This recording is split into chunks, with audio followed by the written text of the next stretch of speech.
Morning Mix. January is National Blood Donor Month. It's a time to recognize the vital role that blood donors play in saving lives. Every day, hospitals and emergency services rely on blood donations to treat patients in need, from those undergoing surgery to those with chronic illnesses or severe injuries. But during certain times of the year, blood donations can be low. That's why Shepherd Community Blood Center is working year-round to get donations for those in need.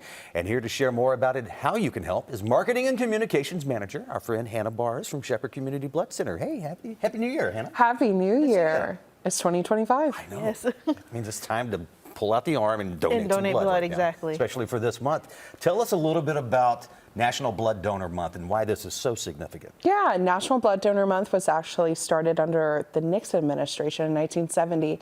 And it's a month every year in January where we honor our blood donors. They do amazing work for us and for the communities they live in.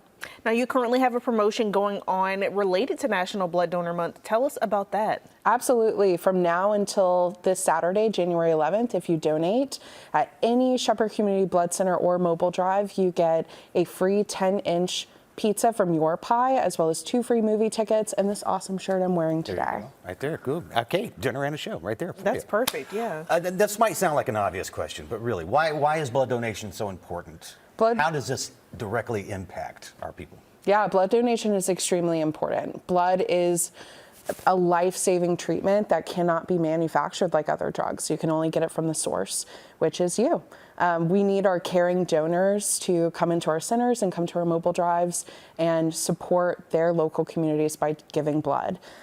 We serve over 30 local hospitals, so that blood stays right here in the community. Now, what are some of the challenges that blood donation centers like Shepherd Community Blood Center face year-round when it comes to getting blood donations? Especially this time of the year, the winter, I would say the South, we notoriously have moderate winters, but today It did not feel that way. No, it did not. No, it was a bit chilly out. But yeah, cold weather, storms, illness, those can definitely impact blood donations. So if you're feeling well and you can drive on down to the center, then come and donate. You mentioned storms and everything like that too, and our last guest mentioned Hurricane Helene as well. How did that impact Shepherd Community Blood Center and the blood supplies? Oh, that was crazy. Yeah. I think everywhere across the CSRA, we were really hurting in terms of Hurricane Helene. I myself, we didn't have power for 2 weeks. But Shepherd, we were running on generators for the time being. We kept our supply in good check. We still were fulfilling hospital orders. Nothing really changed on our end. Luckily, we had a good supply before that to get us through, but as we were getting through, our supply started dwindling, so we had to really start asking for help. Now, how can someone get involved and start donating blood? Are there any eligibility requirements they have to meet? What does that look like? There are a few. You do have to be 17 years old or older. You can be 16 with a parental consent form, though. You need to be at least 110 pounds and make sure you're not on any antibiotics. But other than that, you're good to go. You can come down to a center or mobile drive. Our phlebotomist or a member of our donor services team will give you a quick pre-health check, and that's it. Now, I know that some of the regulations have been lessened over the last few years for people that have tattoos or if they've been overseas for a while. Some of that has been lightened up, correct? Absolutely. I think it's more based on the specific donor rather than a blanket over all donors. With Georgia and South Carolina, as long as your tattoo is healed, you're good to go.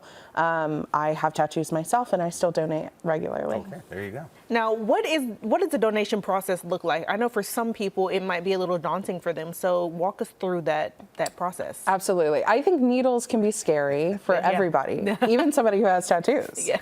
But it's really not that bad. I think the finger prick you get just to check your hemoglobin is 1,000 times worse than the actual needle stick going in your arm.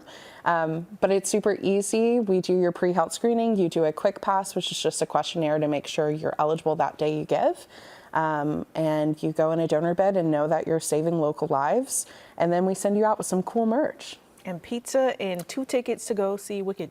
Exactly. Yep, Okay. until this Saturday. Yes. Specifically Wicked. We have some good movies out right now. Yes. And by the way, real quick, want to add, it's not just blood that you can donate to. You can also donate plasma and platelets as well. Absolutely, yeah. Our donor services team will decide and help you decide what's best for you based on your blood type and health history. All right. Go get those donations now before the 11th to pick up all the goodies that Shepherd Blood is giving out right now. shepherdblood.org for the locations and where you can help out the most. Hannah, good to see you. Happy New Year. Happy Thanks for New Year joining to us. you Appreciate it. guys. It was a big